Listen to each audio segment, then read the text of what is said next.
The sound of my son's fist, pounding against the front door at 11:47 p.m., still echoes in my mind 3 months later. But what he didn't know, what he couldn't have known, was that I had been expecting him. The locks had been changed 2 weeks prior, the alarm system completely reprogrammed, and every spare key accounted for and destroyed. When Marcus finally stopped his aggressive knocking and called my phone, screaming about his rightful access to the family home, I was already 3 steps ahead of a game I never wanted to play. I'd love to know which corner of the globe you're watching from. And if this story speaks to you, make sure to subscribe. Tomorrow's video is one you absolutely can't miss. I'm Eleanor Patterson, and at 71 years old, I never imagined I'd be outsmarting my own son in a battle for the house my late husband Thomas and I built from nothing 43 years ago. But sometimes life forces you to become someone you never thought you'd need to be. The morning everything began to unravel was deceptively ordinary. October 15th, a Tuesday that started with my usual routine of coffee and the morning news in the sunroom Thomas had designed specifically for me. The maples in our backyard were showing their autumn colors, the same trees we'd planted when Marcus was just learning to walk. I remember feeling grateful for the peaceful morning, unaware that by evening my entire understanding of my family would be shattered. The first warning sign came at 8:23 a.m., when my neighbor, Janet Kowalski, called with an urgency I'd never heard in her voice. Janet lived directly across the street in a modest ranch home and had been my eyes and ears on the neighborhood for over 2 decades. She was the kind of woman who noticed everything, every delivery truck, every unfamiliar car, every unusual pattern in the daily rhythms of Maplewood Drive. "Eleanor, honey," Janet said, her words tumbling over each other, "I need to tell you something, and I'm not sure how to say this delicately." Her voice carried that particular tone people use when they're about to deliver news that will change everything. I was watering my front garden yesterday evening around 6:30 when I saw Marcus pull up to your driveway. But here's the thing. You weren't home yet. I saw him get out of that silver BMW of his and walk around the entire perimeter of your house, checking windows, trying door handles, even examining the locks. I set my coffee cup down carefully, my hand suddenly unsteady. "Are you certain it was Marcus, Janet?" "Eleanor, I've watched that boy grow up. I know Marcus like my own nephew. But this wasn't the Marcus we know. He was calculating. He spent a good 20 minutes just studying your house like he was planning something. When he finally left, he sat in his car for another 10 minutes making phone calls. Heated phone calls from what I could see of his gestures. After hanging up with Janet, I found myself pacing through the house with new eyes. This wasn't just the family home anymore. It was suddenly a fortress I needed to protect. Every family photograph on the mantelpiece, every piece of furniture Thomas and I had carefully chosen, every memory embedded in these walls was now under some invisible threat I couldn't yet define. The second warning came 3 hours later in the form of an unexpected visit from Mrs. Carmen Rodriguez, who had been our housekeeper for the past 15 years. Carmen was more than an employee. She was family. She had helped me care for Thomas during his final months with cancer, had celebrated Marcus's college graduation with us, and had been a constant source of wisdom and support through all of life's ups and downs. Carmen arrived at my front door with tears in her eyes and a manila envelope clutched tightly in her weathered hands. She was supposed to be working at the Henderson house on Tuesdays, so her presence immediately set off alarm bells in my mind. "Mrs. Patterson," she began, her slight accent thickened by emotion, "I need to show you something. Last week, when I was cleaning Marcus's apartment, you know he gives me a key for the monthly deep cleaning, I found these papers hidden in his bedroom closet." She handed me the envelope with trembling fingers. Inside were photocopies of property deeds, insurance documents, and what appeared to be consultation notes from a real estate lawyer. My name was highlighted in yellow throughout the documents, and I could see Marcus's handwriting in the margins, calculating figures and making notes about transfer procedures and inheritance acceleration. "There's more," Carmen continued, her voice barely above a whisper. "I heard him on the phone 2 weeks ago when I was cleaning his kitchen. He was talking to someone about having me fired, about not needing, quote, extra eyes around the property anymore. Mrs. Patterson, I think your son is planning something." The documents revealed a calculated plan that had been months in the making. Marcus had consulted with Harrison and Associates, a law firm downtown, about the fastest ways to gain legal control of a parent's property. There were notes about power of attorney documents, discussions about competency evaluations, and most chilling of all, a timeline that suggested he expected to have full control of the house within 60 days. As I spread the papers across my dining room table, the same table where Marcus had done his homework for 12 years, I felt a cold understanding settle into my bones. This wasn't about financial desperation or a family emergency. This was about greed, pure and calculated greed. The third warning came that very afternoon in the form of a phone call from my brother-in-law, Detective James Patterson. James had been Thomas's younger brother, and after Thomas's death, he had made it his mission to check on me regularly. He was still active in the police force at 65, working primarily in financial crimes investigation. "Eleanor," James said, his professional tone immediately alerting me to the seriousness of the call, "I've been hearing some concerning things through unofficial channels. Marcus has been making inquiries about elder care facilities, specifically about involuntary commitments and the legal processes involved." My blood ran cold. What exactly has he been asking about? He's been calling facilities around the county, asking about intake procedures for elderly family members who might be showing signs of dementia or cognitive decline. The concerning part is that he's specifically asking about the timeline, how quickly someone can be admitted, what kind of documentation is required, and most troubling, what happens to their property during the transition. James paused, and I could hear him choosing his words carefully. "Eleanor, I need to ask you directly. Have you been experiencing any memory issues, any confusion, anything that Marcus might try to use as evidence of cognitive decline?" "Absolutely not," I replied firmly. "James, my mind is as sharp as it's ever been. I balance my own checkbook, manage my investments, read 3 newspapers a day, and completed a 1,000-piece puzzle just yesterday." "That's what I figured," James said with relief. "Which means Marcus is planning to fabricate evidence or manipulate the situation somehow. Eleanor, you need to be very careful. Based on what I'm hearing, he's building a case to have you declared incompetent so he can gain control of your assets." That evening, I sat in Thomas's old study, surrounded by the evidence of my son's betrayal. The room still smelled faintly of Thomas's pipe tobacco, a comforting ghost of better times. I pulled out the photo album from our last family vacation, Marcus, me, and Thomas at Lake Tahoe, just 6 months before Thomas's diagnosis. Marcus was 32 then, smiling genuinely, his arm around both of us. Looking at that photograph, I struggled to reconcile the loving son I remembered with the calculating predator these documents revealed. But as the hours passed, something shifted inside me. The shock and heartbreak began to crystallize into something harder, more focused. I was Eleanor Patterson, a woman who had survived the death of her first child at birth, who had built a successful catering business from nothing, who had nursed her husband through 2 years of devastating illness without ever losing hope. I was not going to be anyone's victim, especially not my own son's. I picked up the phone and called Nathan Brennan, the locksmith, who had been servicing our neighborhood for over a decade. "Nathan, it's Eleanor Patterson. I need you to come out tomorrow morning and change every lock on my house. Every single one, and I need it done quietly." The next call was to Secure Home Systems. "This is Eleanor Patterson on Maplewood Drive. I need to completely reprogram my home security system and change all access codes. How soon can you have a technician here?" By midnight, I had made 7 phone calls and had appointments scheduled for the next 3 days. The house that Marcus thought he was going to claim was about to become an impenetrable fortress, and he would discover that his mother was not the helpless elderly woman he had assumed. But changing locks and security codes was just the beginning. If Marcus wanted to play a game of manipulation and legal maneuvering, he was about to discover that he had underestimated his opponent entirely. I had spent 47 years married to Thomas Patterson, a man who had taught me that the best defense was always a good offense, and that knowledge was the most powerful weapon anyone could possess. The next morning, I began what would become the most important investigation of my life, not just gathering evidence of Marcus's plan, but building an ironclad case that would protect not just my house, but my independence, my dignity, and everything Thomas and I had worked our entire lives to build.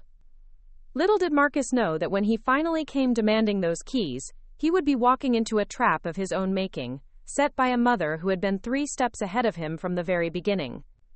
The locksmith arrived at exactly 7 a.m. the next morning, just as I had requested. Nathan Brennan was a sturdy man in his 50s with calloused hands and an honest face that had earned the trust of our entire neighborhood over the years. What I appreciated most about Nathan was his discretion. He understood that sometimes people needed locks changed without a lot of questions asked. "Morning, Mrs. Patterson," he said, setting down his heavy toolbox on my front porch.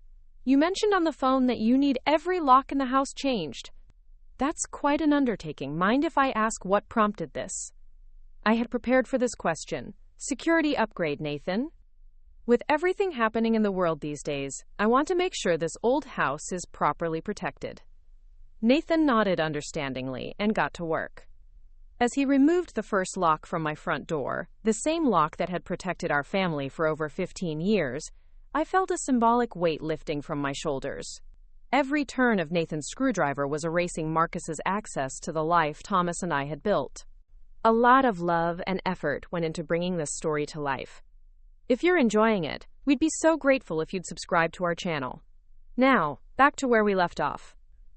While Nathan worked on the exterior doors, I began phase 2 of my preparation. I called my longtime friend and neighbor, Dr. Patricia Wellmont, who lived 4 houses down from me.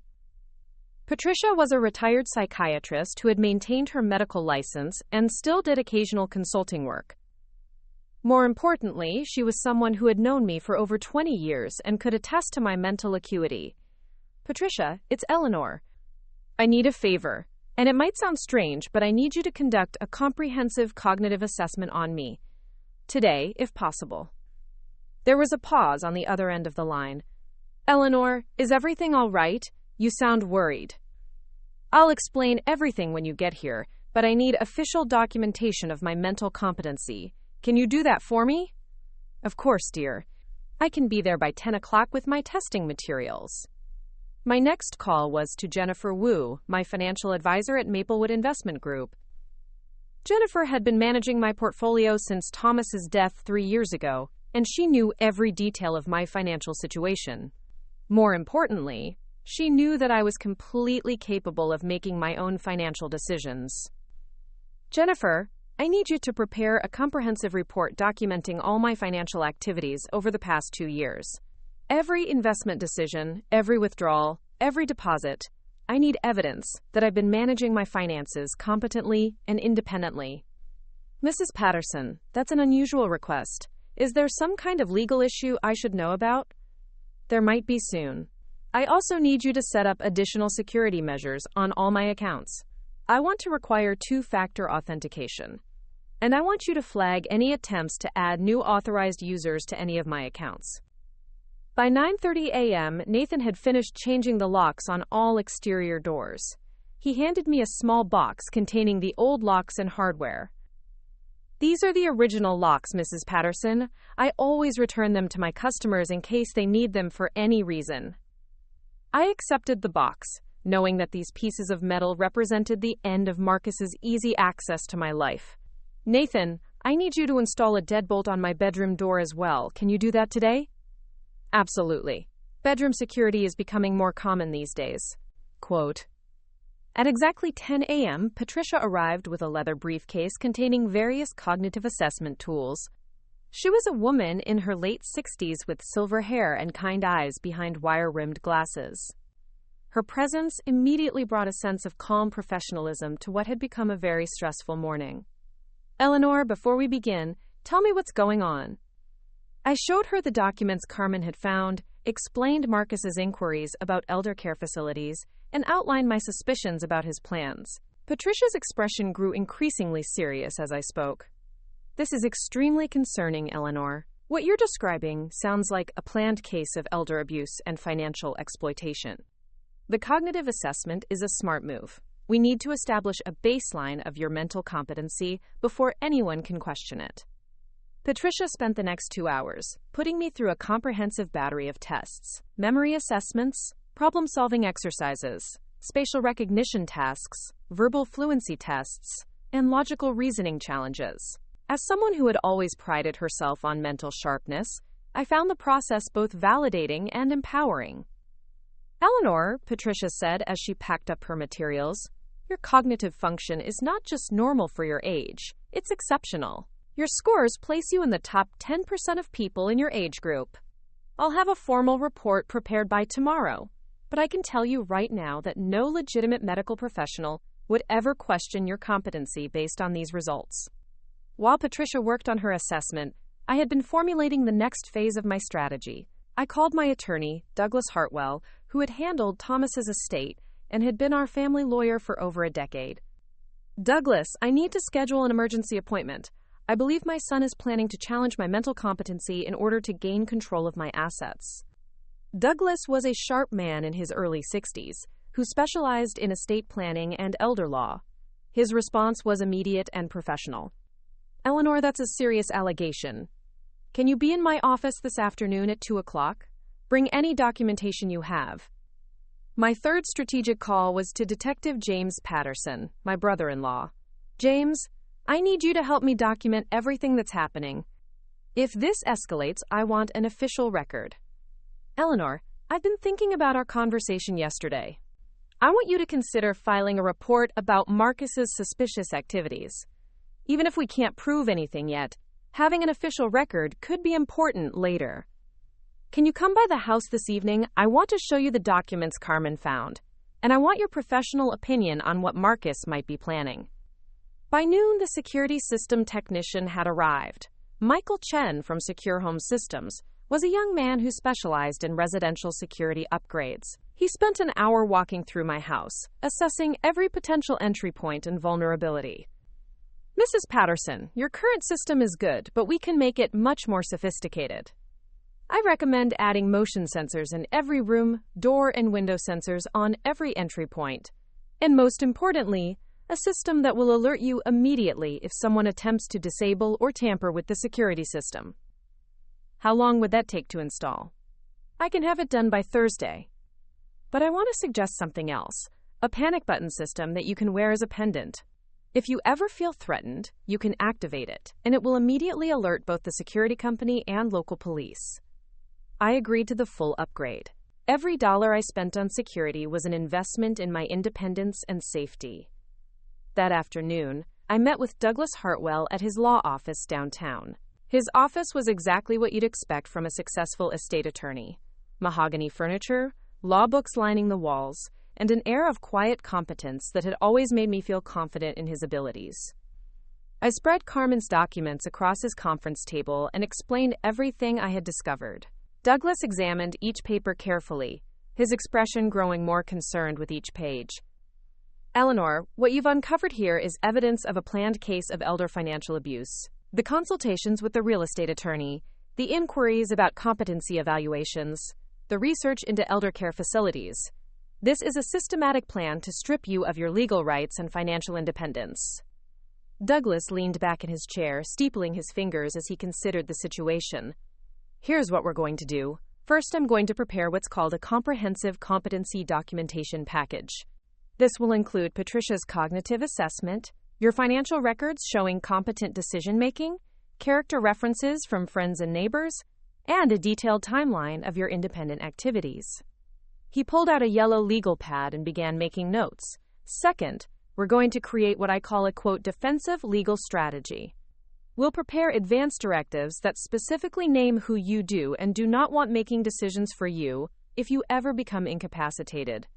We'll also set up a revocable trust that will make it much more difficult for anyone to challenge your asset management. What about Marcus? What happens when he realizes I've changed the locks? Douglas smiled grimly. That's when we'll see what he's really planning.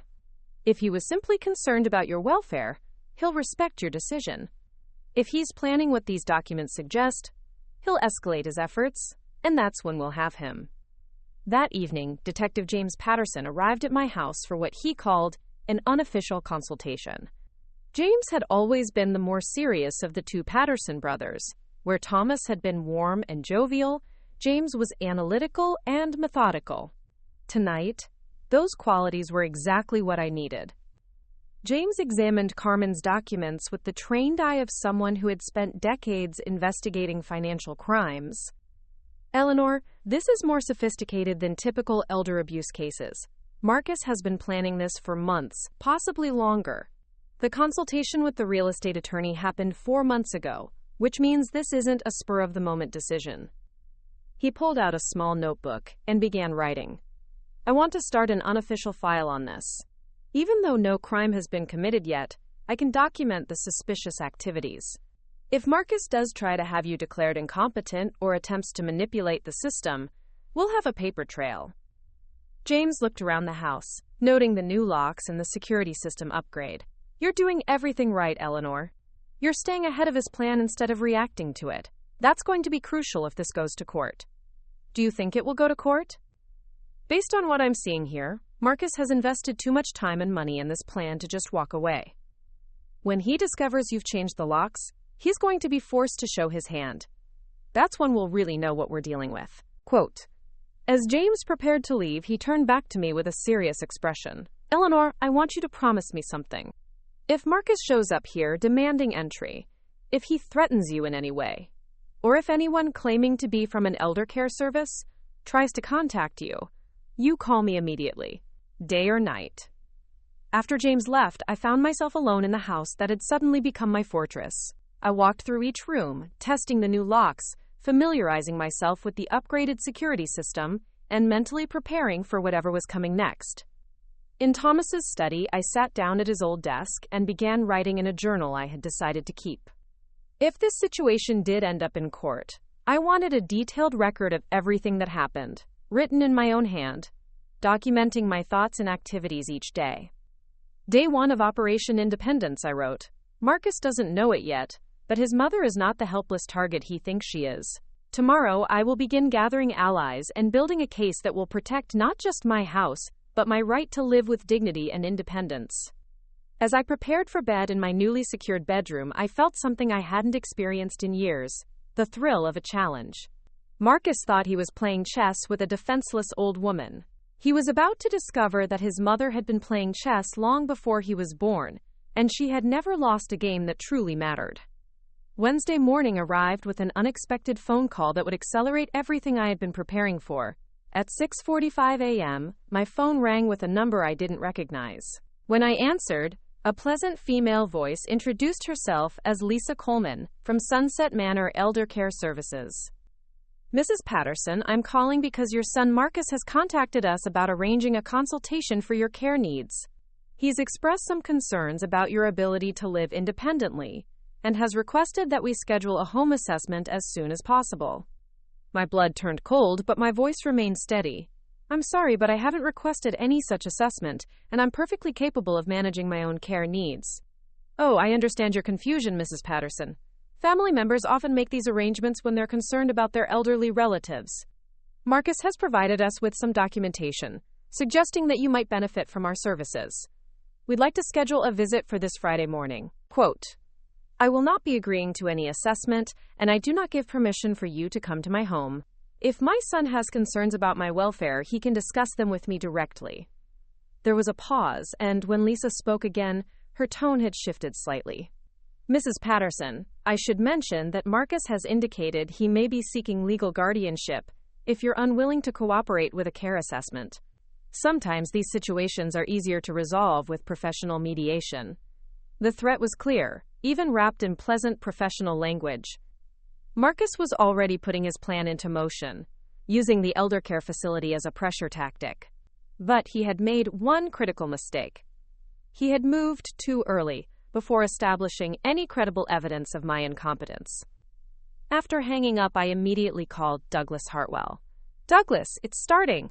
Marcus has contacted an elder care facility, and they're pressuring me to accept a home assessment. They've also mentioned he's considering pursuing legal guardianship. Eleanor, this is exactly what we prepared for. Don't agree to anything and document every contact. I'm going to file a preemptive motion today establishing your competency and challenging any future guardianship attempts. My next call was to Detective James Patterson.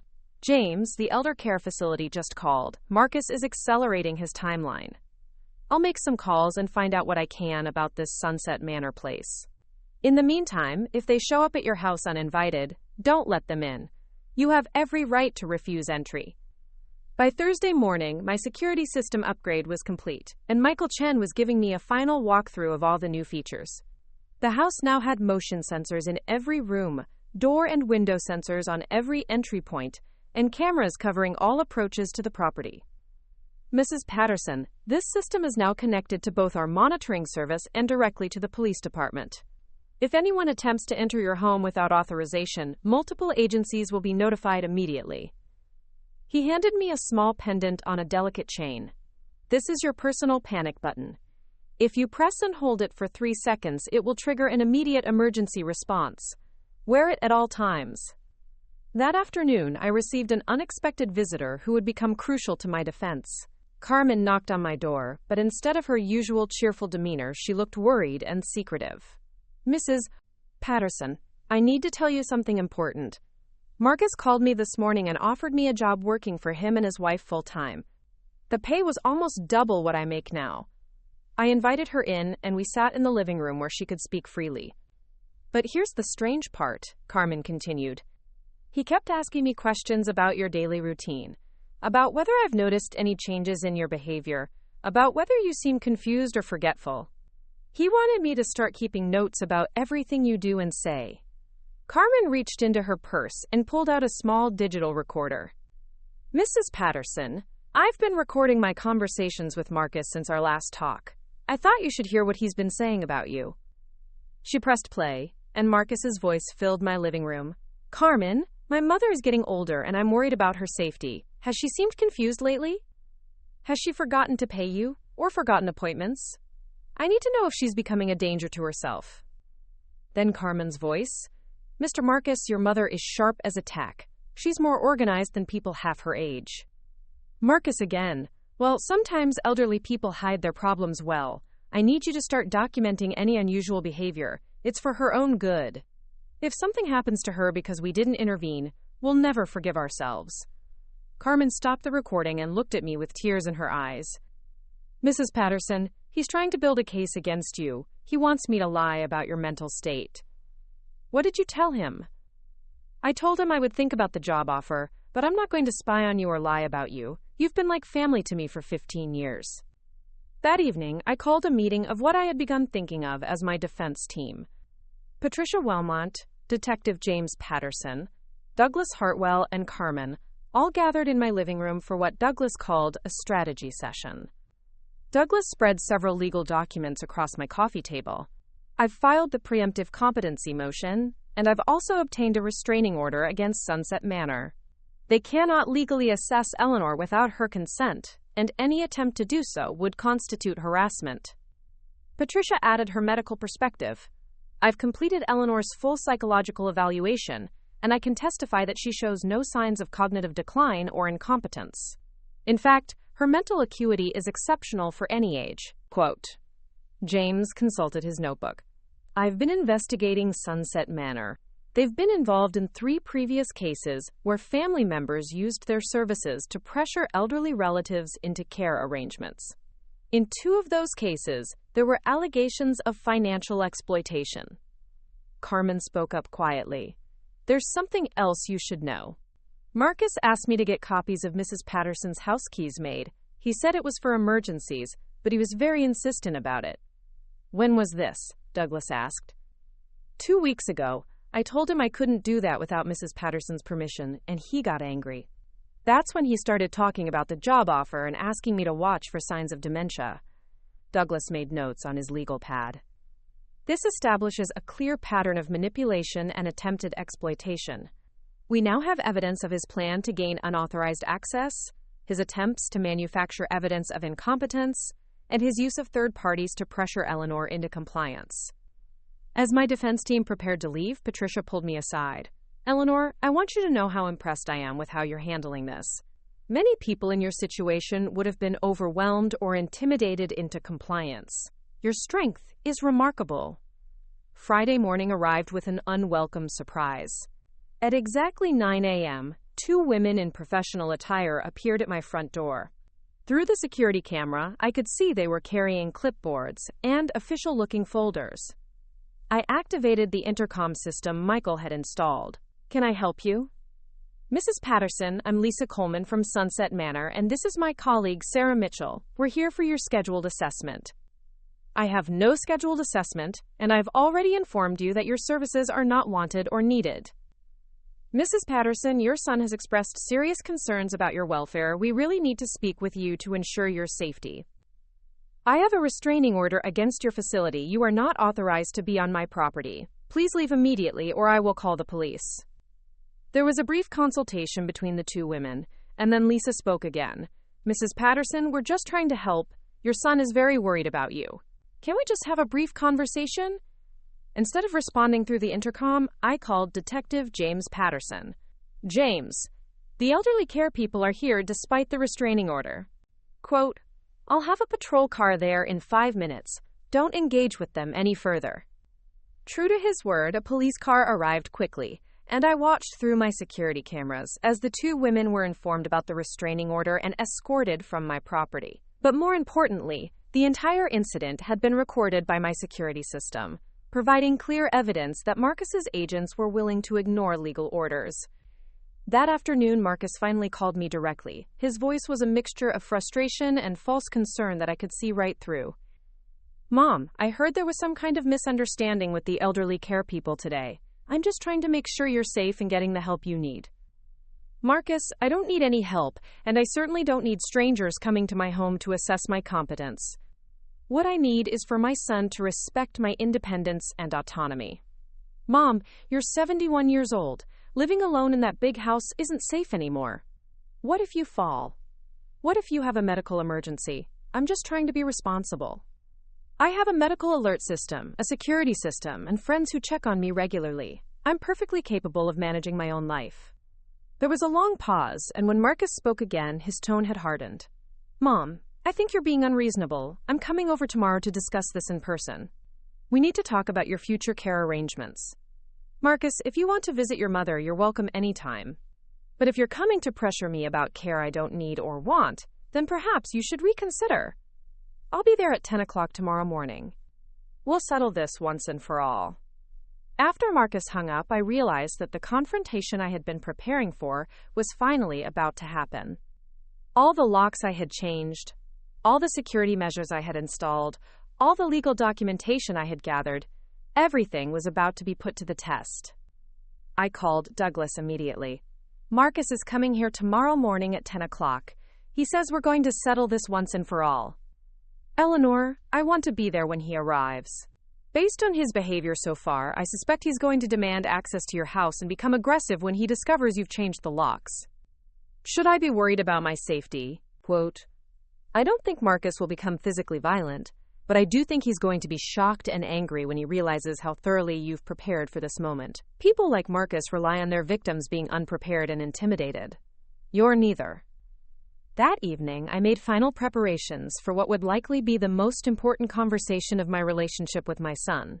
I laid out all the evidence of his planning, the legal consultations, the elder care inquiries, Carmen's recordings, the attempted unauthorized assessment. In my bedroom, I put on the outfit I had chosen carefully, a navy blue dress that Thomas had always said made me look authoritative, pearl earrings that had belonged to my mother, and the wedding ring I still wore every day. I wanted Marcus to see me not as a vulnerable elderly woman, but as the formidable person I had always been. As I prepared for bed, I looked at myself in the mirror and saw someone I barely recognized from just a week ago. The frightened, uncertain woman who had received those first warning calls had been replaced by someone confident, prepared, and ready to fight for her independence. Tomorrow, Marcus would arrive expecting to find his confused, helpless mother ready to hand over her keys and her autonomy. Instead, he would discover that Eleanor Patterson had been waiting for him, and she was more than ready for whatever game he thought he was playing. Saturday morning dawned crisp and clear, the kind of October day that normally would have filled me with joy as I tended to my garden or enjoyed coffee on the back patio. Instead, I found myself checking and rechecking my security system, ensuring that every camera was recording and every sensor was active. Today would be the day that determined whether my weeks of preparation had been sufficient. At 9:30 a.m., Douglas Hartwell arrived carrying a leather briefcase and wearing the kind of serious expression that made it clear he meant business. He had dressed formally in a charcoal gray suit, understanding that first impressions would be crucial in whatever was about to unfold. "Eleanor, are you ready for this?" he asked as I led him into the foyer. "As ready as anyone can be for their son to reveal himself as a complete stranger," I replied, adjusting the small recording device Douglas had suggested I wear. Every word of the coming conversation would be preserved for potential legal proceedings. Douglas positioned himself in the living room, where he would be visible from the front door, but not immediately obvious to someone approaching the house.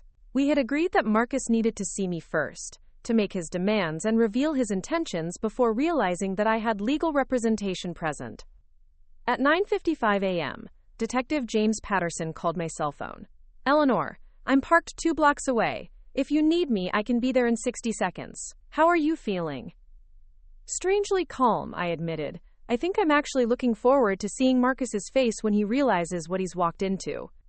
At exactly 10 a.m., I heard a car door slam in my driveway. Through the security monitor, I watched Marcus approach my front door with confident strides, carrying what appeared to be a folder of documents. He was dressed casually in jeans and a sweater, the outfit of someone who expected to be welcomed into a family home, not someone preparing for a legal confrontation. Marcus reached the front door and immediately tried to insert his key into the lock. I watched through the camera as confusion crossed his face when the key wouldn't fit. He tried again, then examined the lock more closely, finally realizing that it had been changed.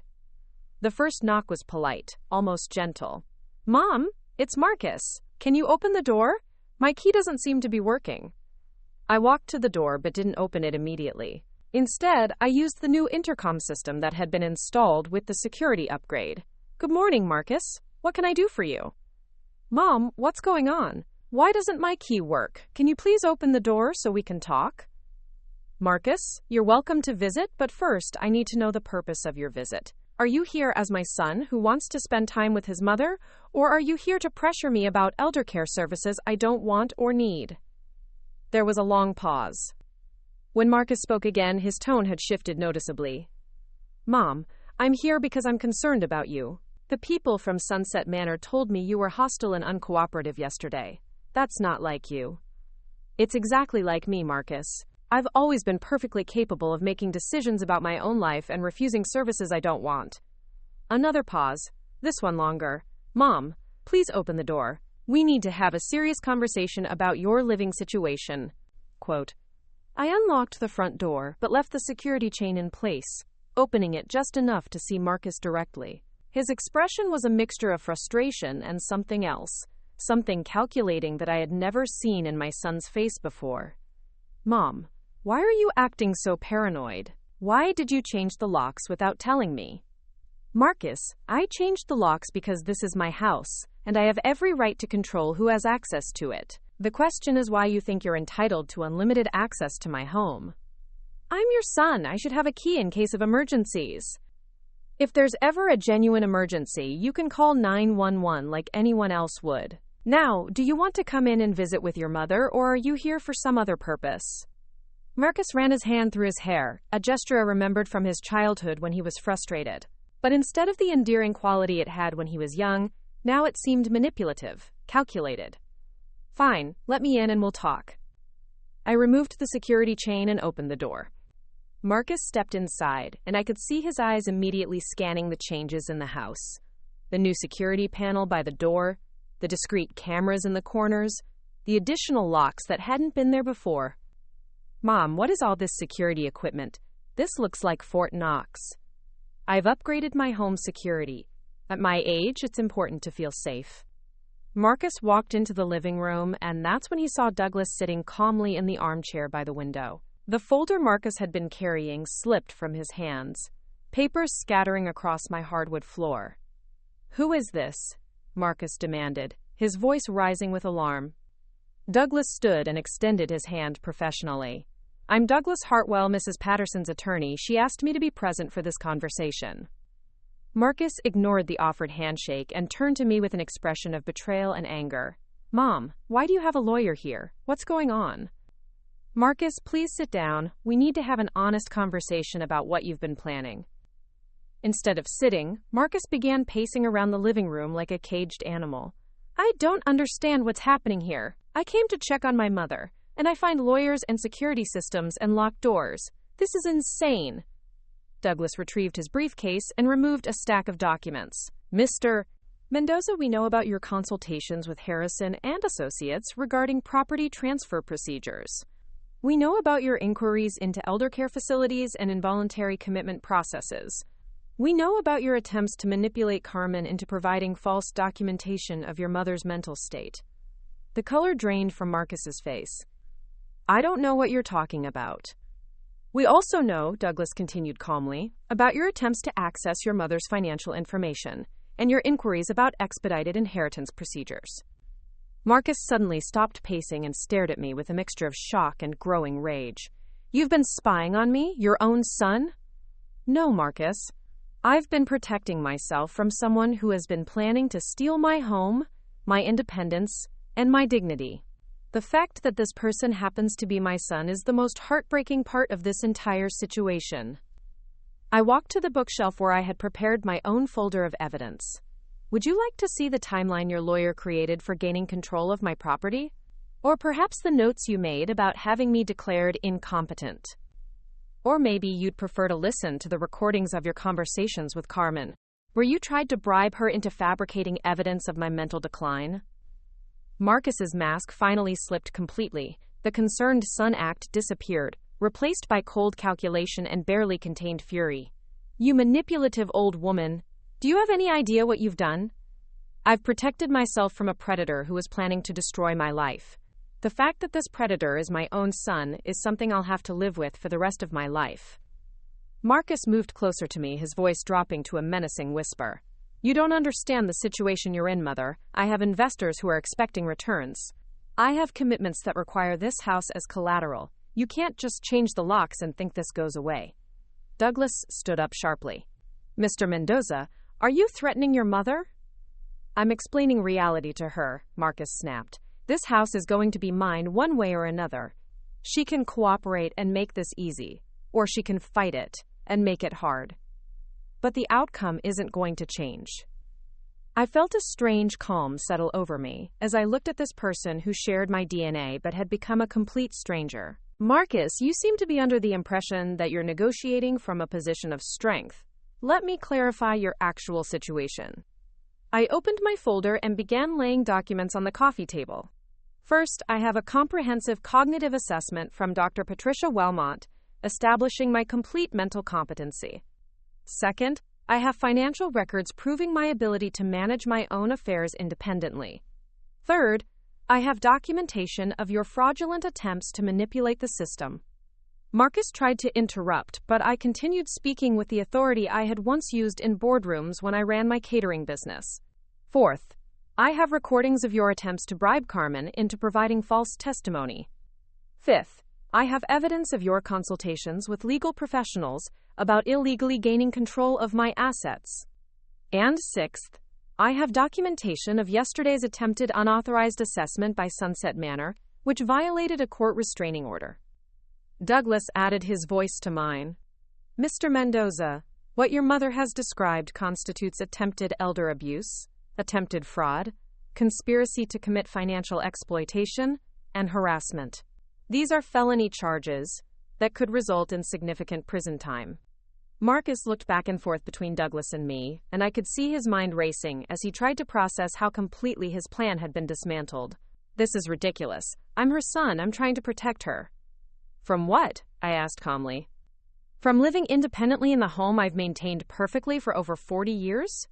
From managing the finances I've handled competently since before you were born? From making my own decisions about my own life? Marcus suddenly grabbed one of the papers from the coffee table, one of his own lawyer's documents that outlined his plan. You don't understand. I have obligations. I've promised people returns on investments based on this property. If this deal doesn't go through, I'll lose everything. The admission hung in the air like a toxic cloud. Marcus had just confessed that his entire scheme wasn't about my welfare. It was about his financial problems and promises he had made to investors using my home as collateral without my knowledge or consent. Douglas was writing rapidly in his notebook. Mr. Mendoza, did you just admit to using your mother's property as collateral for business investments without her knowledge or consent? Marcus realized what he had said and tried to backtrack. That's not what I meant. I just meant that. No, Marcus, I interrupted. That's exactly what you meant. You've been planning to steal my house to cover your own financial mistakes and fraudulent business dealings. Marcus suddenly became desperate, his voice taking on a pleading tone that might have worked on me a week ago. Mom, please. You don't understand the pressure I'm under. These people I borrowed money from, they're not the kind of people you want to disappoint. I need this house to make things right. So you decided to destroy your mother's life to solve problems you created for yourself? Marcus dropped into a chair, his head in his hands. For a moment, he looked like the little boy I had raised, the child who used to come to me when he was in trouble. But that child was gone, replaced by someone who saw his own mother as nothing more than an asset to be liquidated. What happens now? Marcus asked quietly. Douglas answered in his professional tone. Now you have a choice, Mr. Mendoza. You can walk away from this plan completely, seek help for your financial and legal problems through legitimate means, and hope that your mother chooses not to press charges for what you've already done. Or you can continue this course of action and face the full legal consequences of elder abuse and fraud. Marcus looked up at me with eyes that were both desperate and calculating. And if I walk away? If I leave you alone? Then you'll need to find another way to solve whatever financial problems you've created. But you'll do it without destroying your mother in the process. Marcus stood up slowly, and I could see him weighing his options. Part of me hoped that somewhere deep inside, the son I had raised was still there, ready to choose the right path. But another part of me, the part that had learned to see clearly over the past week, knew that Marcus had already made his choice long ago. This isn't over, Marcus said quietly as he gathered the scattered papers from his folder. You can't hide behind lawyers and security systems forever. Douglas stood up immediately. Mr. Mendoza, if you're threatening your mother... I'm not threatening anyone, Marcus said, but his tone suggested otherwise. I'm just saying that family problems don't get solved with legal maneuvers. As Marcus walked toward the front door, he paused and turned back to me one last time. You know, Mom, you've won this battle. But you've lost your son in the process. I hope your house and your independence are worth it. The words hit like a physical blow, but I found the strength to respond. Marcus, I didn't lose my son. My son disappeared the moment he decided to see his mother as an obstacle to be removed, rather than a person to be loved and respected. After Marcus left, Douglas and I sat in silence for several minutes. The confrontation I had been preparing for was over, but somehow I felt less victorious than I had expected. How do you feel? Douglas asked gently. Like I've just buried my son while he's still alive, I replied honestly, but also like I've saved my own life. Outside, I could hear Marcus's car driving away, and I wondered if I would ever see him again. The house felt both safer and emptier than it had in years. The silence that followed Marcus's departure felt heavier than any storm. Douglas and I remained in the living room, both processing what had just transpired. The confrontation had revealed something far more sinister than simple greed. Marcus was involved with dangerous people who expected returns on investments backed by my property.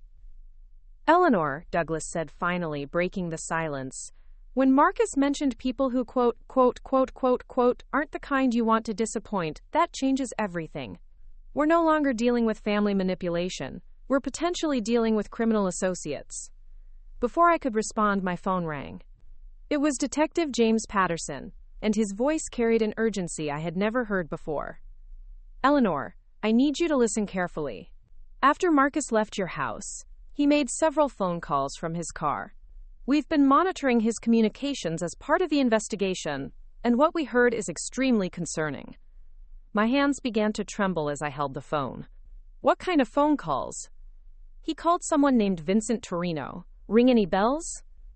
The name meant nothing to me, but Douglas's sharp intake of breath told me it should. Douglas grabbed his phone and began typing rapidly. Eleanor, James continued. Vincent Torino is a known associate of organized crime families in New Jersey. He runs what appears to be a legitimate investment firm, but it's actually a front for money laundering operations. If Marcus owes money to these people... Douglas looked up from his phone, his face pale. Eleanor, Vincent Torino's investment firm has been under federal investigation for 2 years. They're suspected of using real estate transactions to clean dirty money. If Marcus promised them your house as collateral. The full scope of my son's betrayal was becoming clear. This wasn't just about inheritance or elder abuse. Marcus had entangled me in criminal enterprise without my knowledge. What did Marcus say in these phone calls? I asked James. He told Torino that there had been, quote, complications with the property acquisition, but that he was working on alternative solutions. Torino's response was unpleasant. He reminded Marcus of the consequences of failing to deliver on promises made to their organization. Douglas stood up and began pacing. Eleanor, we need to contact the FBI immediately. If your property has been used as collateral for criminal enterprises, you could be in physical danger.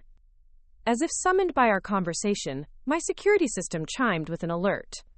A dark sedan had pulled up across the street from my house, and 2 men in expensive suits were sitting inside, clearly watching my property. James, I said into the phone while watching the security monitor, there are 2 men in a car parked across from my house, and they appear to be conducting surveillance. I'm on my way. Don't go outside, don't answer the door for anyone except law enforcement, and keep your panic button accessible. Within minutes, my quiet neighborhood was transformed into something resembling a crime scene. James arrived first, followed by 2 FBI agents in an unmarked vehicle. The sedan across the street departed as soon as the federal agents appeared, but not before one of them took photographs of my house. Agent Sarah Morrison introduced herself as a specialist in organized crime financial investigations. She was a woman in her 40s with sharp eyes and an air of competence that immediately inspired confidence.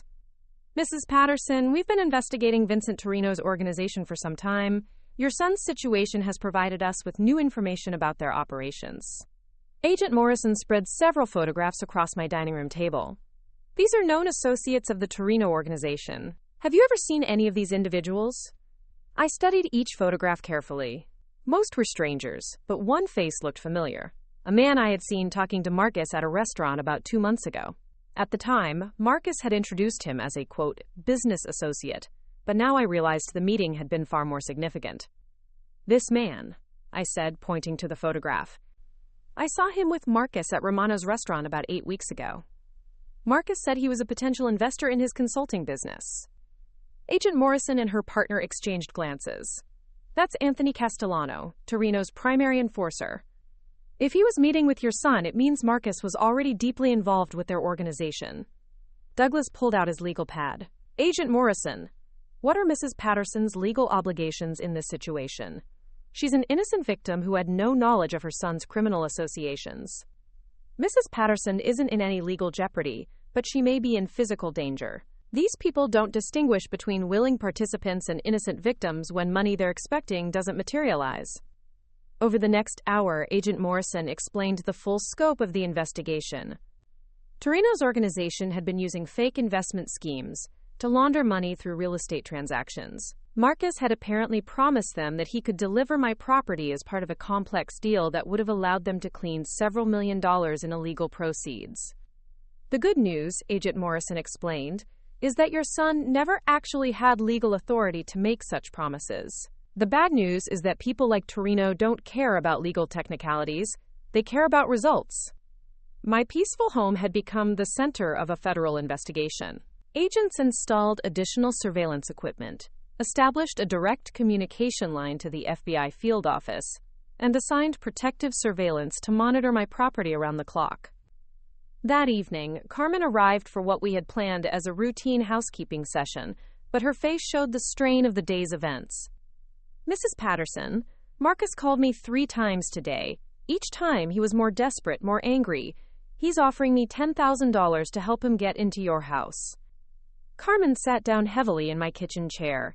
He said he just needs to get some of his personal belongings. But Mrs. Patterson, he never kept personal belongings here. His old room was cleaned out years ago. What exactly did he say he needed? He mentioned some documents in your husband's study, some family papers that belonged to him. But Mrs. Patterson, I've cleaned every inch of this house for 15 years. There are no documents of Marcus's in Mr. Thomas's study. Quote, Agent Morrison, who had remained at the house to coordinate the investigation, looked up from her laptop. Mrs. Patterson, do you have any idea what documents Marcus might be referring to? I led Agent Morrison to Thomas's study, the room that had become my sanctuary for planning and preparation over the past week. Thomas's desk contained family documents, financial records, and personal papers accumulated over 4 decades of marriage. The only documents in here that might interest Marcus would be... I paused as a terrible realization dawned on me. Agent Morrison, when Thomas died, there were some insurance policies that I never fully reviewed. The lawyer handled most of the estate details, and I was too grief-stricken to pay attention to everything. I pulled out a file folder labeled Estate Documents and began examining papers I hadn't looked at in 3 years. Buried among the life insurance policies and retirement account transfers was a document that made my blood run cold. Douglas, you need to see this. Douglas examined the document, his expression growing increasingly serious. Eleanor, this is a life insurance policy worth $1.2 million. But there's been an amendment added that designates Marcus as the sole beneficiary if you die or are declared legally incompetent. Agent Morrison leaned in to examine the document. When was this amendment added? Douglas checked the dates carefully. According to this, the amendment was filed 6 months ago. But Eleanor, did you authorize this change? I never authorized any changes to my life insurance policies. I've never even seen this document before. Agent Morrison photographed the document with her phone. This is evidence of insurance fraud. Someone forged your signature to change the beneficiary designation. The pieces of Marcus's plan were now completely clear. He hadn't just been trying to steal my house. He had been positioning himself to profit from my death or incapacitation. The amended insurance policy revealed a level of cold calculation that I never could have imagined from my own son. Agent Morrison, I said quietly, if Marcus had succeeded in having me declared incompetent and committed to an elder care facility, he would have gained access to both my house and $1.2 million in life insurance. And if something had happened to you while in care... Agent Morrison didn't finish the sentence, but the implication was clear. That night, I found myself unable to sleep despite the FBI protective surveillance outside my house. The scope of Marcus's betrayal went beyond anything I could have imagined. He hadn't just been willing to steal from me, he had been planning to profit from my potential death. At 2:30 a.m., my security system alerted me to movement in my backyard. Through the cameras, I could see a figure dressed in dark clothing attempting to approach my house from the rear. I immediately pressed my panic button, and within moments, FBI agents were in pursuit of the intruder. They apprehended a young man who identified himself as Tyler Hendricks, one of Marcus's business associates. Under questioning, Tyler revealed that Marcus had sent him to retrieve the insurance documents from Thomas's study. Marcus said his mother was hiding important family documents that belonged to him, Tyler explained to Agent Morrison. He said she had become paranoid and was preventing him from accessing his inheritance. Agent Morrison showed me Tyler's statement the next morning. Mrs. Patterson, your son is clearly desperate. He knows we're closing in on his fraudulent activities, and he's taking increasingly dangerous risks to cover his tracks. The investigation was moving rapidly now. FBI forensic accountants were examining Marcus's financial records, the forged insurance documents were being analyzed for fingerprints and handwriting evidence, and surveillance teams were monitoring his communications with the Torino organization. Eleanor, Douglas said during our morning briefing, I need to prepare you for what's coming next. The FBI is planning to arrest Marcus within the next 48 hours. They have enough evidence of fraud, forgery, and conspiracy to file federal charges. The woman who had been preparing for a simple confrontation with her greedy son now found herself at the center of a federal criminal investigation involving organized crime, insurance fraud, and attempted elder abuse. But somehow, I felt more prepared for this escalation than I would have been a week ago. Agent Morrison received a phone call that made her expression turn grim. Mrs. Patterson, we've intercepted communications indicating that Vincent Torino is planning to take direct action to recover what he considers his investment. He's no longer willing to wait for Marcus to resolve the situation diplomatically. What kind of direct action? Quote, the kind that involves forcing you to sign documents transferring your property to their organization. These people don't accept no for an answer. My quiet suburban home had become the target of a criminal organization. My son had revealed himself as someone capable of planning my death for financial gain, and federal agents were preparing to arrest the child I had raised with such love and hope. But as I looked around the house Thomas and I had built together, surrounded by evidence of the life we had created and the independence I had fought to preserve, I realized that I was exactly where I needed to be. Every security measure I had installed, every legal document I had prepared, every ally I had recruited had been preparing me for this moment. Marcus had underestimated his mother from the very beginning. He had seen a vulnerable elderly woman when he should have seen the survivor who had built a business, raised a family, and overcome every challenge life had presented. The final phase of this battle was about to begin, and Eleanor Patterson was ready for whatever came next. The dawn of Tuesday morning brought with it an unexpected development that would change everything. Agent Morrison arrived at my house at 6:30 a.m. with news that Marcus had made a critical mistake in his desperation to escape the closing federal investigation. "Mrs. Patterson, your son attempted to flee the country last night. He was arrested at Newark Airport with falsified documents and $150,000 in cash. He's now in federal custody." I felt a complex mixture of relief and heartbreak. The immediate physical threat was over, but the son I had raised was now facing serious federal charges that could result in decades in prison. "There's more," Agent Morrison continued. During his arrest, Marcus made statements implicating Vincent Torino in money laundering operations. He's offered to cooperate with our investigation in exchange for a reduced sentence.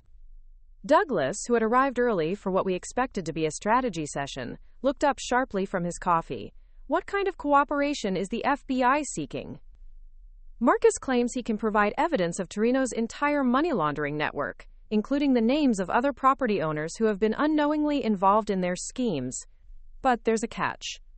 Agent Morrison opened a thick folder containing surveillance photographs and financial documents. "Marcus's cooperation depends on you agreeing to participate in a controlled operation. Torino doesn't know Marcus has been arrested yet. We want to use that window of opportunity to gather evidence against the entire organization." The proposal was both intriguing and terrifying. The FBI wanted me to act as bait, allowing Torino's associates to approach me while agents monitored and recorded their criminal solicitation attempts. "What exactly would this operation involve?" I asked. Agent Morrison spread several documents across my dining room table. "We would stage Marcus's apparent return to your house, making it appear that he had convinced you to cooperate with the property transfer. When Torino's people arrived to finalize the fraudulent transaction, we would arrest them with evidence of attempted money laundering, extortion, and racketeering." Douglas immediately raised objections. "Agent Morrison, you're asking a 71-year-old woman to participate in a dangerous undercover operation against organized crime figures. The risks are enormous." "The risks are also enormous if we don't neutralize this threat," Agent Morrison replied. "Even with Marcus in custody, Torino still believes he's owed a property worth $1.8 million. These people don't simply write off losses of that magnitude." I found myself considering the proposal with the same analytical approach I had used throughout this entire ordeal. "Agent Morrison, if I agree to participate, what guarantees do I have for my safety?"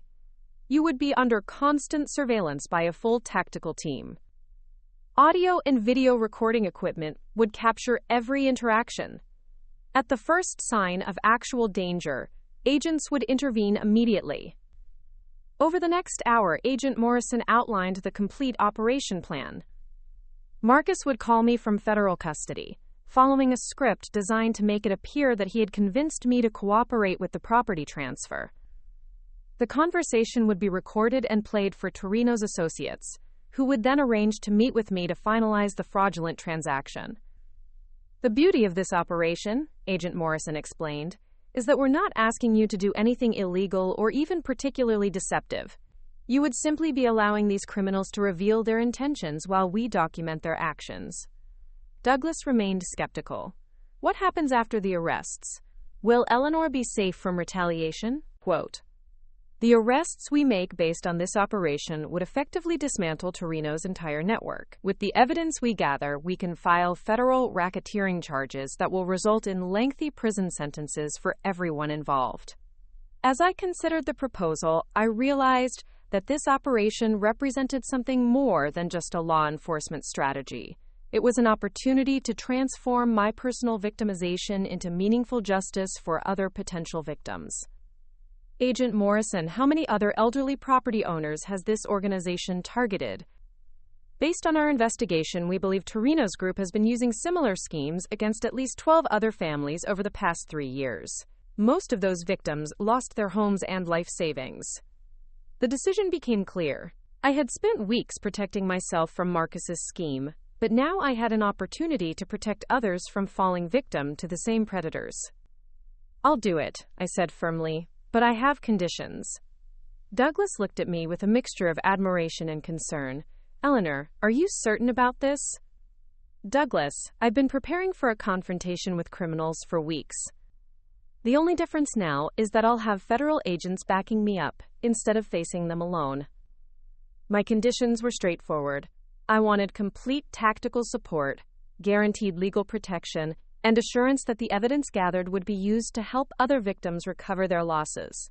Agent Morrison agreed to all my terms. The next morning, the controlled operation began. Marcus called me from federal custody at exactly 10 a.m., following a script that had been carefully crafted to sound authentic while providing Torino's organization with the information they needed to proceed. "Mom, I'm sorry about everything that happened. I was desperate and I made terrible decisions.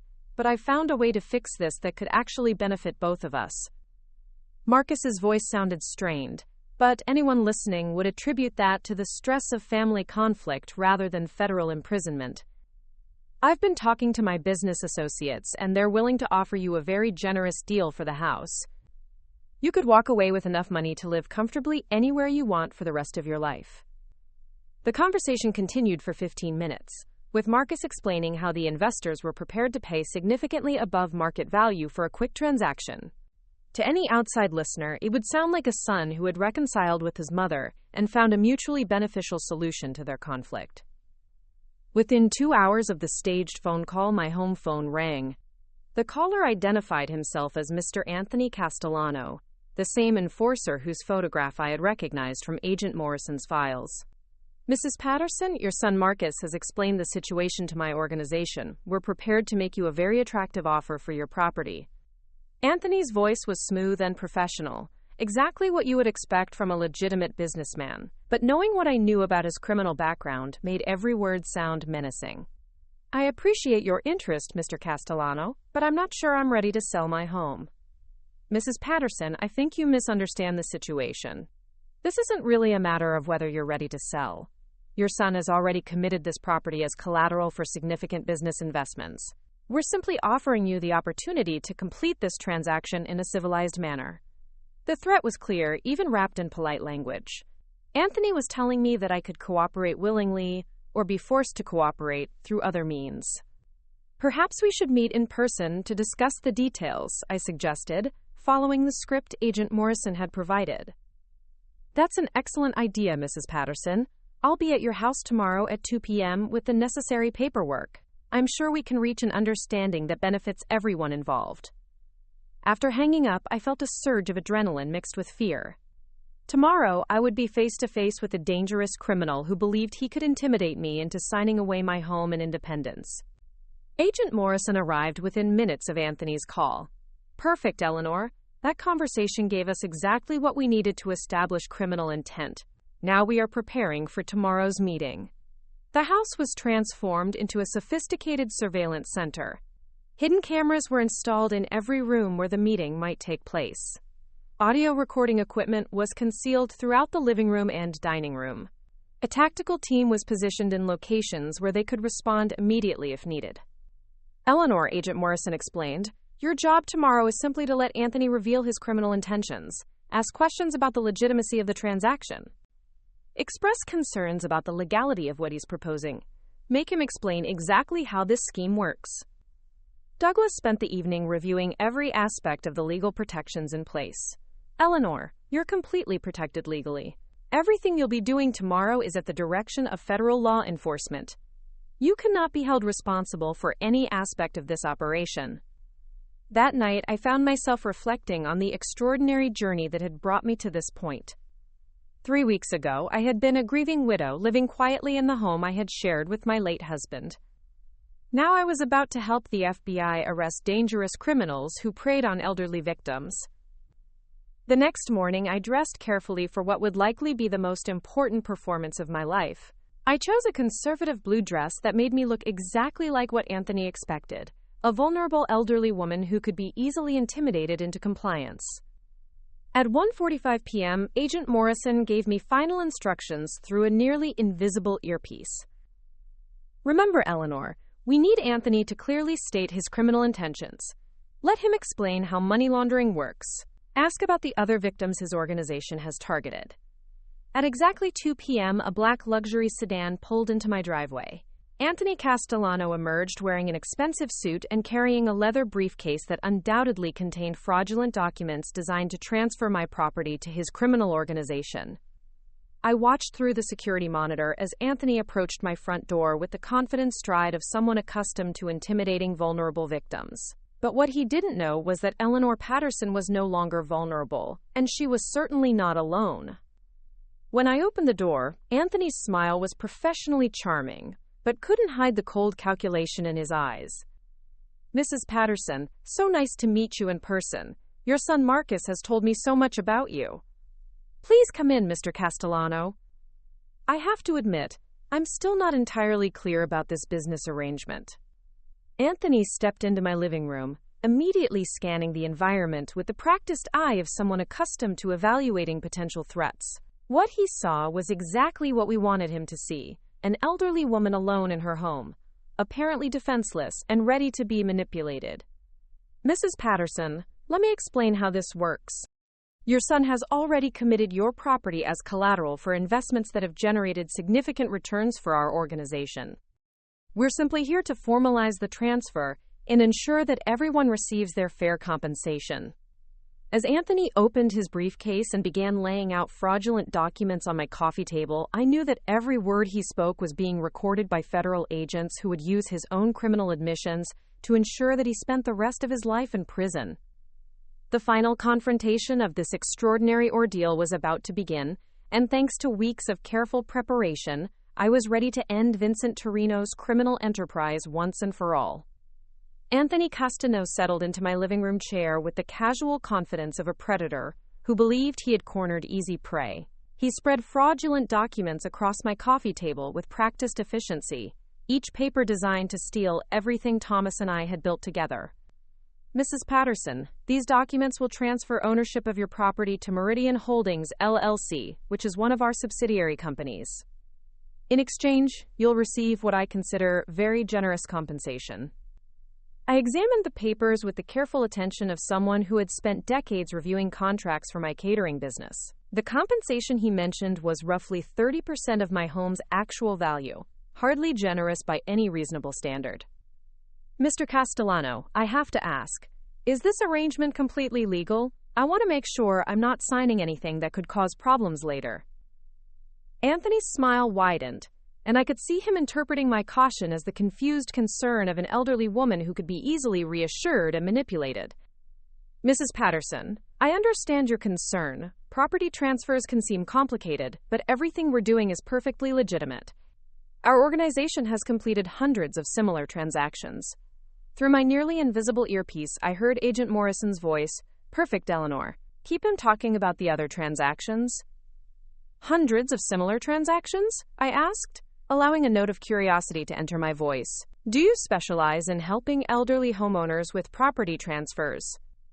We find that older property owners often need assistance navigating complex real estate markets.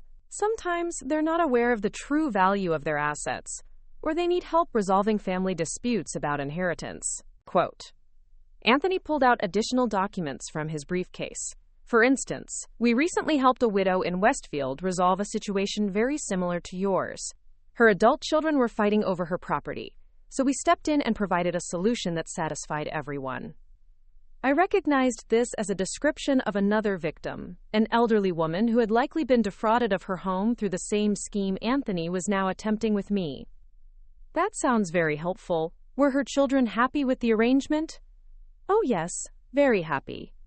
Once families understand the financial benefits of working with our organization, they're usually quite satisfied with the outcomes.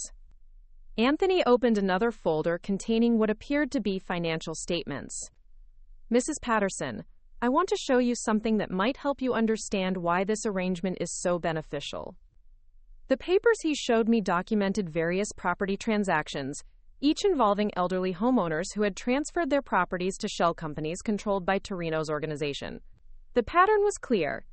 These criminals had been systematically targeting vulnerable seniors throughout the region.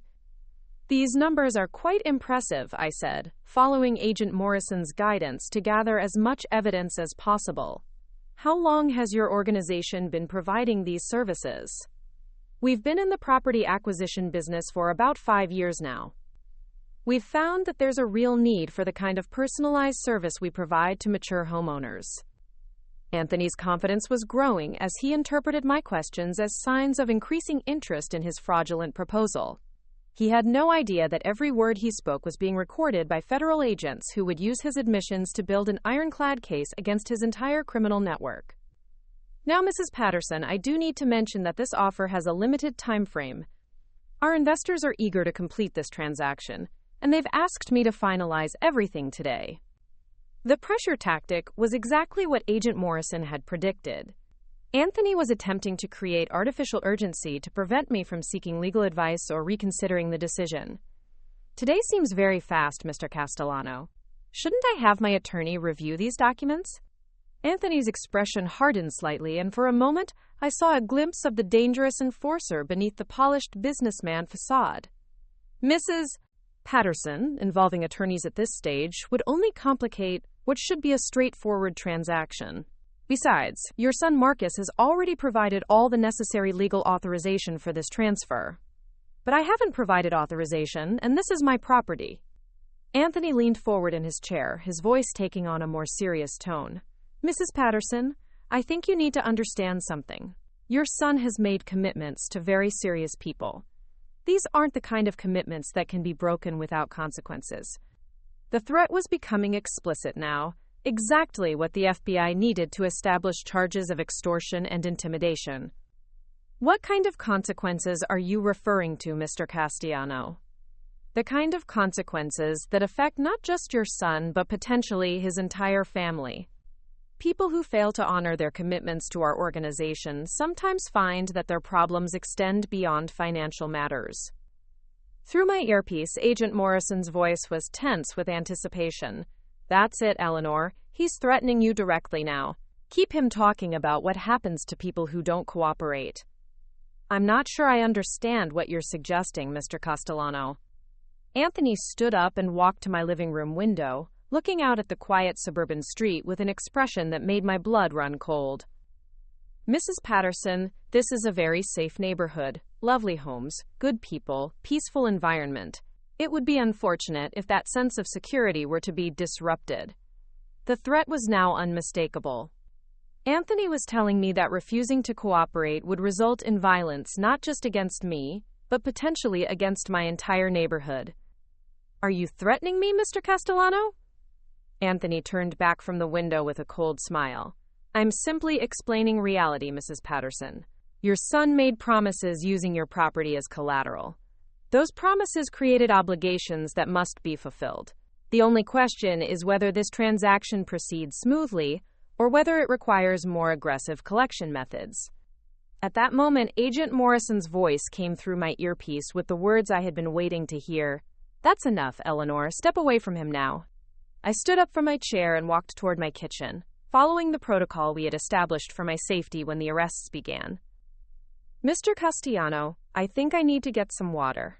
This conversation has been very enlightening. Quote. As I reached the kitchen doorway, the front door burst open and Agent Morrison entered with her tactical team, weapons drawn and federal badges clearly visible. FBI, Anthony Castellano, you're under arrest for extortion, money laundering, conspiracy to commit fraud, and violation of federal racketeering statutes. The transformation on Anthony's face was extraordinary. The confident predator vanished instantly, replaced by someone who clearly understood that his criminal career had just ended. He raised his hands slowly, his eyes darting around the room as he realized the scope of the operation that had been conducted against him. You have the right to remain silent, Agent Morrison continued, as federal agents secured Anthony with handcuffs. Anything you say can and will be used against you in a court of law. As Anthony was led away, he turned back to look at me with an expression of pure hatred. You have no idea what you've just done, old woman. There are people you don't want to cross. Agent Morrison stepped between us. Mr. Castellano, you're the one who doesn't understand what just happened. We've been recording this entire operation, and your threats against Mrs. Patterson are going to add years to your federal sentence. Within an hour, my house was secured, and the tactical team had departed. Agent Morrison remained to debrief the operation and explain what would happen next. Eleanor, the evidence we gathered today will allow us to file federal charges against Vincent Torino, Anthony Castellano, and at least 8 other members of their organization. The sentences they're facing will effectively end their criminal enterprise permanently. Douglas arrived as Agent Morrison was concluding her briefing. Eleanor, what you did today was remarkable. Your courage has probably saved dozens of other families from falling victim to these predators. Over the following weeks, the full scope of the victory became clear. Vincent Torino was arrested at his New Jersey estate with evidence linking him to a money laundering operation that had defrauded over 30 elderly victims of more than $15 million in property and assets. Marcus was sentenced to 5 years in federal prison, but would serve only 3 years due to his cooperation with the investigation. More importantly, the information he provided allowed authorities to help other victims recover portions of their stolen assets. The fraudulent amendment to my life insurance policy was invalidated, and the insurance company agreed to flag any future changes to prevent similar fraud. Carmen was offered a permanent position helping other elderly victims navigate the legal system to recover their assets. 3 months after Anthony Castellano's arrest, I received a letter from Margaret Henley, an elderly woman in Westfield, whose home had been saved because of the evidence gathered during my operation. She wrote that federal agents had contacted her just hours before she was scheduled to sign documents that would have transferred her property to Torino's organization. Mrs. Patterson, her letter read, you saved my home and probably my life. I will never be able to thank you enough for your courage in standing up to these terrible people. 6 months later, I made the decision to sell my house after all, not because I was forced to, but because I chose to. The memories of Marcus's betrayal had changed how the house felt to me, and I realized I was ready for a new chapter in my life. I purchased a smaller home in a senior community where I could maintain my independence while having access to security and social connections. With the proceeds from the sale, I established the Thomas Patterson Foundation for Elder Protection, providing legal assistance to elderly victims of financial abuse. Carmen became the foundation's first employee, using her experience and bilingual skills to help other seniors recognize and report potential exploitation. Detective James Patterson joined the Foundation's board of directors, bringing his law enforcement expertise to our educational programs. A year after that terrible morning when I first learned of Marcus's plans, I received an unexpected letter from federal prison. Marcus had written to tell me that he was participating in rehabilitation programs and working toward earning a college degree in social work. Mom, he wrote, I know I can never undo the damage I caused or earn back your trust. But I want you to know that I'm finally understanding the person I became and working to become someone worthy of the love you gave me for so many years. I never responded to Marcus's letter, but I kept it in my desk drawer as a reminder that even the deepest betrayals can sometimes lead to genuine redemption. On the second anniversary of my confrontation with Anthony Castellano, the Thomas Patterson Foundation hosted its first annual conference on elder protection. Federal agents, social workers, attorneys, and family advocates gathered to share strategies for protecting vulnerable seniors from financial predators. Agent Morrison, who had become a friend as well as a professional contact, delivered the keynote address about the importance of elderly victims who find the courage to fight back against their exploiters. Too often, she told the audience, we see elderly victims who feel powerless in the face of sophisticated criminals. But Eleanor Patterson proved that with proper preparation, legal support, and personal determination, anyone can become their own best protector. As I listened to Agent Morrison's speech, I reflected on the extraordinary journey that had brought me from victim to advocate. The woman who had once felt helpless when faced with her son's betrayal had become someone who helped other families protect themselves from similar predators. The locks I had changed on my doors had been more than just security measures. They had been the first steps in reclaiming my power and independence. The security system I had installed had been more than protection. It had been a declaration that Eleanor Patterson would not be anyone's victim. Standing in that conference room surrounded by professionals dedicated to protecting vulnerable seniors, I realized that Marcus's attempt to steal my house had actually given me something far more valuable than property. It had given me purpose, strength, and the knowledge that I was capable of far more than I had ever imagined. My son had demanded my house keys, thinking he would find a helpless elderly woman ready to surrender her independence. Instead, he had awakened a force he never knew existed, a mother who refused to be anyone's victim, and who would dedicate the rest of her life to ensuring that other families never experienced the betrayal she had survived. The keys Marcus had demanded were never his to claim. They belonged to Eleanor Patterson, and she would decide who was worthy of her trust, her home, and her legacy. 2 years into my new life, unexpected developments continued to unfold from that single decision to change my locks. The FBI investigation had uncovered a network far more extensive than anyone had initially realized. Torino's organization had been operating across 7 states, targeting not just individual elderly homeowners, but entire retirement communities. Agent Morrison contacted me on a Thursday morning with news that would reshape everything I thought I understood about the case. Eleanor, we've discovered that your situation was part of a pilot program. Torino's group was testing new methods of elder exploitation that they planned to expand nationwide. The revelation was both horrifying and validating.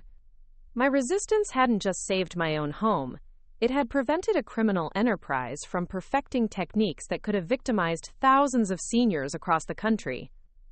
The intelligence you helped us gather, Agent Morrison continued, has been shared with law enforcement agencies in every state where Torino had planned to expand.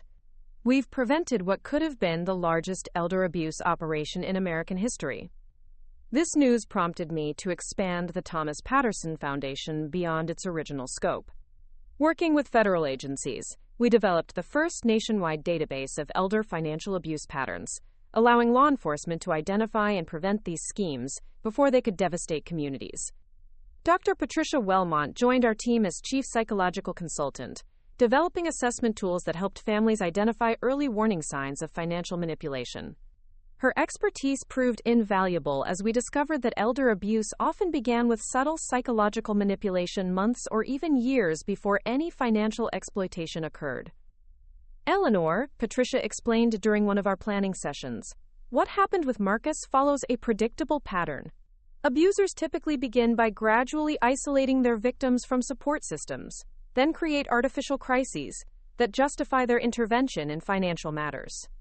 Understanding these patterns allowed us to create educational programs that helped seniors recognize manipulation tactics before they became victims. We partnered with senior centers, religious organizations, and community groups to provide workshops on financial self-protection. The most rewarding aspect of this work came through direct contact with families who had avoided victimization because of our educational efforts. Barbara Chen, a retired teacher from California, wrote to tell us how our materials had helped her recognize that her nephew was attempting to manipulate her into changing her will. Mrs. Patterson, your story gave me the courage to trust my instincts when my nephew started pressuring me about my outdated estate planning. I realized he was using the same tactics you described in your presentation. Instead of becoming his victim, I reported his behavior to authorities and discovered he had already defrauded 2 other elderly relatives. Our foundation's legal clinic, supervised by Douglas Hartwell, helped over 300 families in its first 2 years of operation. Many cases involved adult children who had convinced elderly parents to sign documents they didn't understand, similar to what Marcus had attempted with my insurance policies. The most complex case involved the Riverside retirement community, where a management company had been systematically exploiting residents through fraudulent service contracts and unauthorized financial access. Our investigation revealed that over 40 residents had been victimized, losing a combined total of more than $2 million. Working with federal prosecutors, we helped develop new legal strategies for prosecuting institutional elder abuse. The Riverside case resulted in criminal convictions for 6 individuals and the complete restructuring of oversight regulations for senior living facilities. 3 years after my confrontation with Anthony Castellano, I was invited to testify before a congressional subcommittee on elder protection. Standing in that hearing room, addressing lawmakers about the need for stronger federal protections, I reflected on the journey that had brought me from my suburban living room to the halls of Congress. Representatives, I told the committee, elder abuse thrives in silence and isolation. Every senior who finds the courage to speak up, to fight back, to demand justice, is protecting not just themselves but countless others who might become future victims. The testimony led to the passage of the Elder Financial Protection Enhancement Act, which strengthened federal penalties for financial crimes against seniors and provided funding for victim assistance programs nationwide. My personal relationship with Marcus remained complicated and painful. After his release from federal prison, he moved to Oregon, where he worked as a counselor for individuals struggling with addiction and financial problems. We exchanged letters occasionally, but neither of us felt ready for face-to-face contact. In one of his most recent letters, Marcus wrote about his work with other former inmates who had committed financial crimes against family members. "Mom, I've learned that what I did to you is unfortunately common. There's an epidemic of adult children exploiting their aging parents, and most of it goes unreported because families are ashamed to admit what's happened." His insights, painful as they were to read, helped inform our foundation's approach to family-based elder abuse. We developed support groups for seniors who had been victimized by their own children, recognizing that the emotional trauma often exceeded the financial damage. Carmen became one of our most effective advocates, using her experience with Marcus's manipulation attempts to help other household employees recognize and report suspicious behavior. Her bilingual skills allowed us to reach Latino communities, where elder abuse often went unreported due to cultural barriers and immigration concerns. "Mrs. Patterson," Carmen told me during one of our foundation meetings, "I see now that when Mr. Marcus tried to make me spy on you, he was testing whether I would help him or protect you. Every housekeeper, caregiver, and helper faces these same choices. We need to teach them how to be protectors instead of enablers." Detective James Patterson, now retired from active duty, developed training programs for law enforcement officers on recognizing elder financial abuse. His work revealed that most police departments lacked specific protocols for investigating these crimes, often treating them as civil disputes rather than criminal matters. "Eleanor," James explained, "what you did by gathering evidence before the crime was fully committed should be the model for how we approach elder protection. Prevention through preparation is far more effective than prosecution after the damage is done." 5 years after changing my locks, the Thomas Patterson Foundation had grown into a national organization with chapters in 37 states. Our educational materials had been translated into 12 languages, and our legal clinic model had been replicated in dozens of communities. The most meaningful recognition came from an unexpected source. The National Association of Federal Agents honored me with their Civilian Service Award, citing my exceptional courage in assisting federal law enforcement and protecting vulnerable seniors nationwide. Agent Morrison presented the award at a ceremony attended by over 500 law enforcement professionals and victim advocates. Eleanor Patterson proved that the most effective weapon against criminal predators is an informed, prepared, and determined victim who refuses to accept the role of helpless target. Standing on that podium, accepting recognition from the very agents who had helped me defeat Marcus's criminal associates, I thought about the woman I had been before this journey began. That Eleanor Patterson had been content to live quietly, managing her grief and enjoying her independence without fully understanding how precious and fragile that independence truly was. The woman I had become understood that independence isn't something you can take for granted. It's something you must actively protect, nurture, and sometimes fight for with everything you have. My new home in the Maplewood Senior Community became a gathering place for other residents who wanted to learn about financial self-protection. Every Wednesday evening, my living room filled with neighbors eager to understand how to safeguard themselves against the kind of exploitation I had faced. These informal sessions grew into structured workshops that attracted seniors from across the region. We covered everything from recognizing manipulation tactics to creating secure financial protocols to building support networks that could detect and prevent abuse. The irony wasn't lost on me that Marcus's attempt to isolate me had led to my becoming more connected to my community than ever before. His plan to make me vulnerable had instead made me a source of strength for others facing similar threats. On quiet evenings when I walked through my new neighborhood and saw the security lights that protected each home, the careful locks that secured each door, and the confident independence of my fellow residents, I understood that my personal victory had become something much larger than saving one house or protecting one elderly woman. It had become a movement of seniors who refused to be victims, who understood their own worth and power, and who were committed to protecting not just themselves but each other from those who would exploit their wisdom years.